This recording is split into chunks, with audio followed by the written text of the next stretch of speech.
अस्सलामुअलैकुम दोस्तों, कैसे हैं आप। आज मैं आपको एक औरत की कहानी सुनाती हूँ। एक दिन एक औरत अपनी बेटी को कहानी सुना रही थी। कहानी में उकाब, अमारत और ऐनक का जिक्र भी आया। औरत की बेटी ने आंखें बंद की और अपनी अम्मी से कहा, अम्मी, एक दिन उकाब एक अमारत पर बैठा था। अमारत बहुत ऊंची थी। मैंने ऐनक लगाकर उकाब को देखा। धूप बहुत तेज थी। उकाब उड़ गया। औरत बहुत खुश हुई और अपनी बेटी से कहा, धूप वाली ऐनक धूप में आंखों की हिफाजत करती है। दोस्तों, औरत, अमारत और ऐनक की शुरू की आवाज अ है।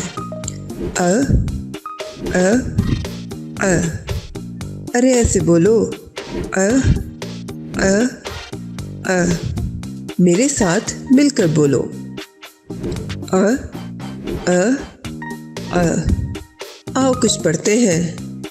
अ औरत, अ अमारत, अ ऐनक।